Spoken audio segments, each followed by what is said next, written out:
Hi hello one this is Stany here. So அதாவது இந்த நாளும் இன்னொரு வீக்லி வேர்டில் உங்களை மீண்டும் சந்திக்கிறது ரொம்ப ரொம்ப சந்தோஷம். ஸோ இன்றைக்கி நம்ம பார்க்குற டாபிக் என்னென்னா, what does the love of Christ does. அதாவது கிறிஸ்துவின் அன்பு நம்மளை என்ன பண்ணுது அப்படின்றத தான் இன்றைக்கி பார்க்க போகிறோம். அந்த கொஸ்டினுக்கான ஆன்சரை தான் we are going to find out today. So இந்த கொஸ்டினுக்கான ஆன்சரை let's find it out.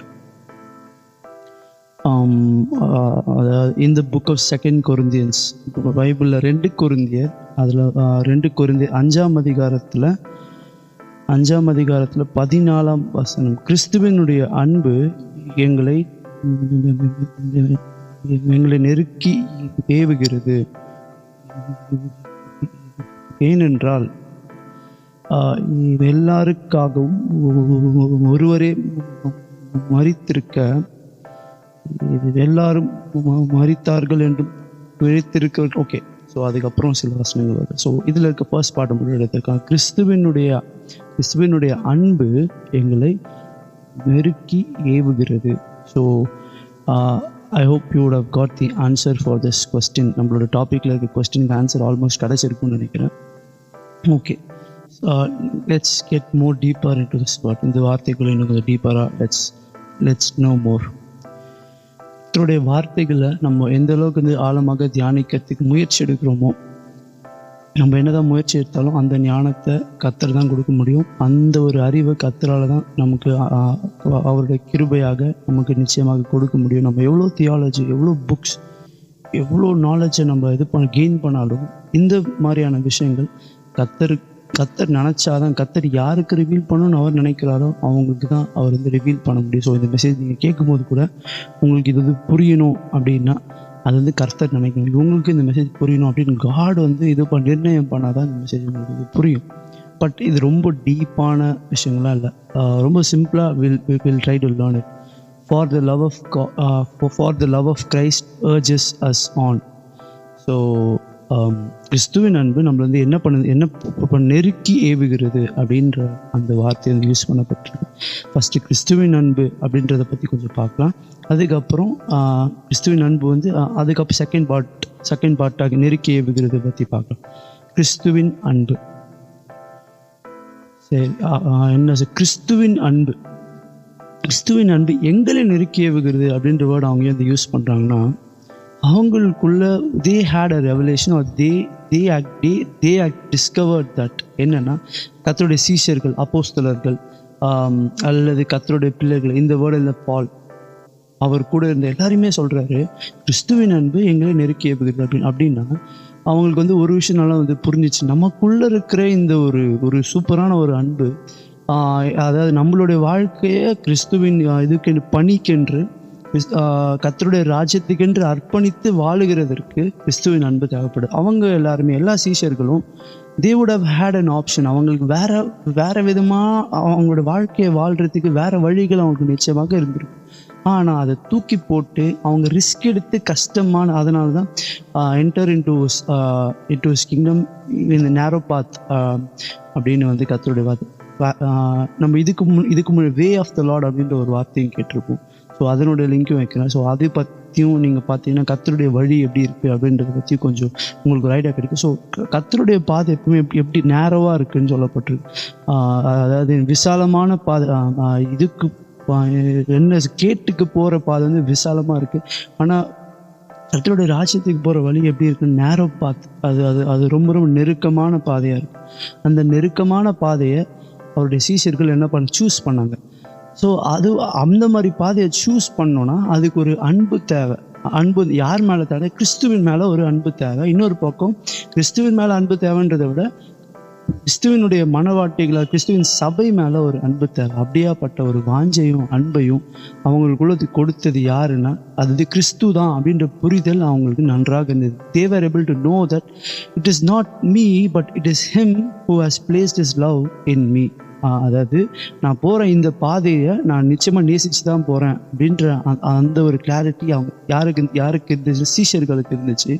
So they were able to discover that it is not so அவங்களுக்கு வந்து நான் தான் இவ்வளோ தியாகம் பண்ணியிருக்கிறேன், நான் தான் இதெல்லாம் செய்கிறேன் அப்படின்ற அந்த ஒரு ஆட்டிடியூட் இல்லாமல், இது நானும் இல்லை, இனி நானும் இல்லை, கிறிஸ்துவே எனக்குள் வாசமாக இருக்கு, நான் இல்லை, கிறிஸ்து தான் எனக்குள்ளே இப்படி ஒரு அன்பை வச்சிருக்கான்ற அந்த புரிதல் for the love of Christ அப்படின்ற வார்த்தை அவங்க வாயிலேருந்து வருது.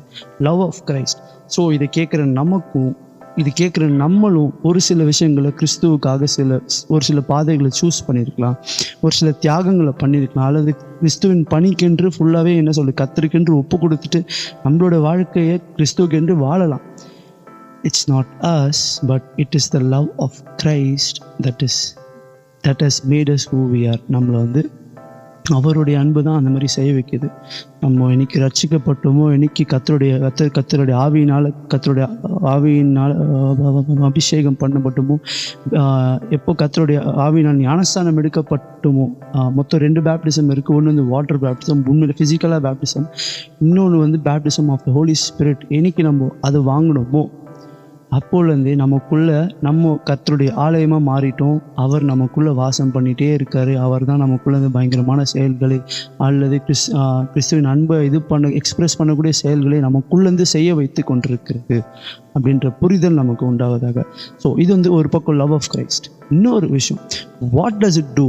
கிறிஸ்துவின் அன்பு நமக்குள்ளே இருந்து நம்மளது என்ன பண்ணுது அப்படின்னு பார்த்தோன்னா, இட் இஸ் அர்ஜிங் அஸ். அதை வந்து நம்மளை என்ன கிறிஸ்துவின் அன்பு நம்மள வந்து என்ன நெருக்கி ஏவுது.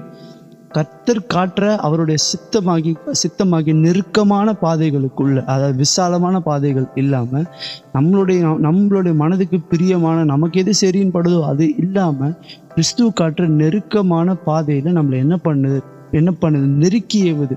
நமக்கு சில நேரத்தில் கர்த்தரோட சித்தம் ஒருவேளை கஷ்டமாக இருக்குது அப்படின்னா, நம்ம ரொம்ப சிம்பிளாக ஒன்று பண்ணலாம். என்ன பண்ணலாம்? ஆண்டவரே எனக்கு கஷ்டமாக இருக்குது, என்னை விடுங்க, உங்கள் அன்பை எனக்குள்ளே தாங்க, எனக்குள்ளே கிறிஸ்துவின் அன்பு வரட்டும்.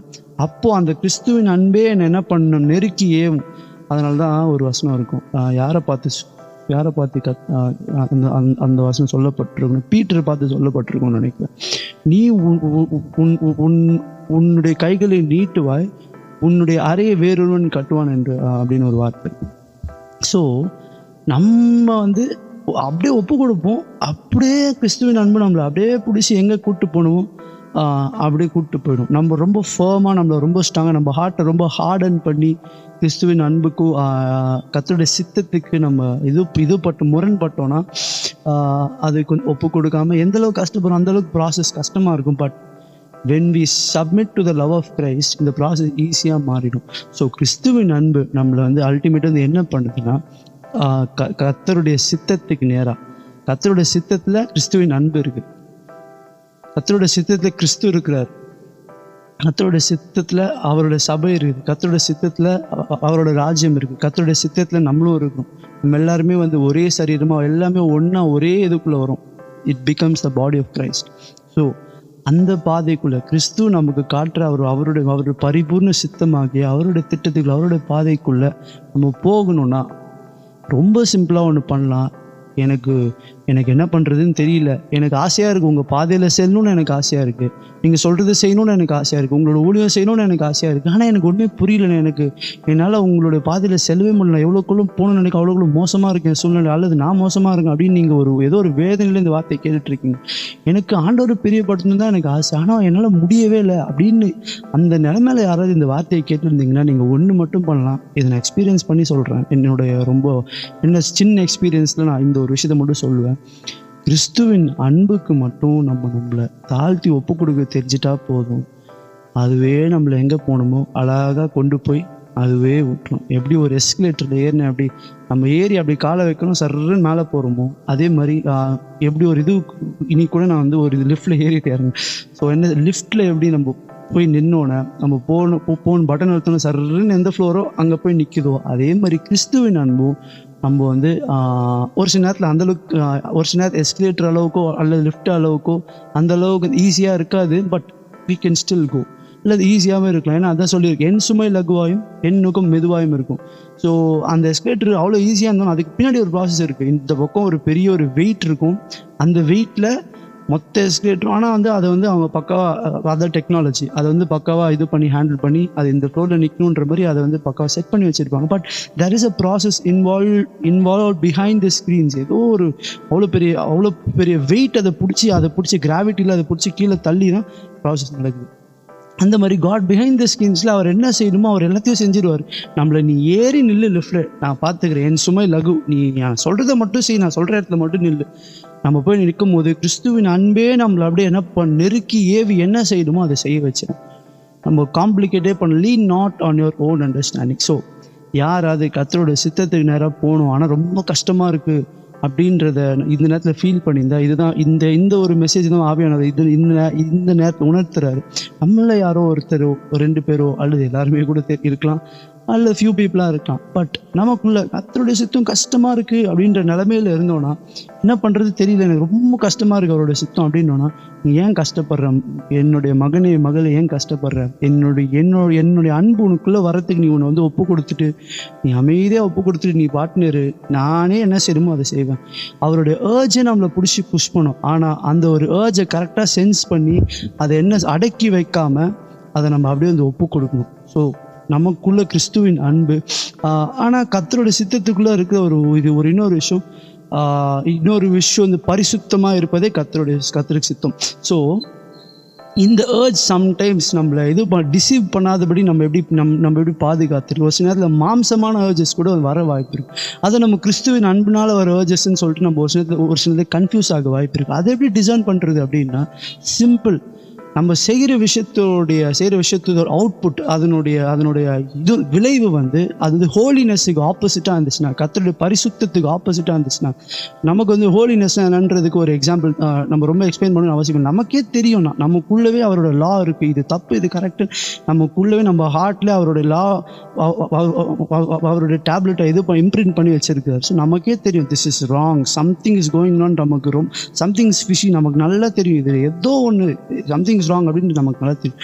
அந்த வழியில் போகாமல் டக்குன்னு நிதானிச்சு, அப்போ நம்ம என்ன கான்ஸ்டன்ட்டாக கர்த்தரோடு ஒரு உறவுலேயே இருந்தோம்னா நிச்சயமாக அதை நம்மளை ஈஸியாக டிசைன் பண்ண முடியும். கூட இன்னும் கொஞ்சம் ஸ்ட்ராங்காக டிசைன் பண்ணுறது எப்படி, அவருடைய சித்தம் தானா, அவர் பாதத்தானா அப்படின்னு எப்படி நம்ம ஈஸியாக டிசைன் பண்ணால், அவருடைய வார்த்தையும் அவருடைய ஆவியும், அந்த 2 கனெக்ஷனையும் நம்ம ஸ்ட்ராங்காக பிடிச்சிக்கிட்டு அவர் கொடுக்குற அந்த டிவைனான ஏர்ஜஸ்க்கு நம்ம அப்படியே நம்மளை ஒப்பு கொடுத்து அவருடைய பாதையில் செல்லும் போது, அந்தந்த நாளுக்கு என்னென்ன பாதை, என்ன செய்யணும், எப்படி போகணுன்றத ஆவியானவரே நடத்துவார். இதை இன்னும் ஸ்ட்ராங்காக, இது வந்து ப்ராக்டிஸ், இது ஒரு ப்ராக்டிஸ் தான். இதை இன்னும் ஸ்ட்ராங்காக நம்ம இது பண்ணணும்னா, சித்தத்துக்குள்ள இன்னும் கொஞ்சம் ஸ்ட்ராங்காக போகணுன்னா, நமக்கு தேவையான ப்ரேயர் சப்போர்ட், அதாவது என்ன சொல்கிறது, கர்த்தருடைய பாதத்தில் உட்கார ப்ராக்டிஸை ஸ்ட்ராங்காக இருக்கணும்.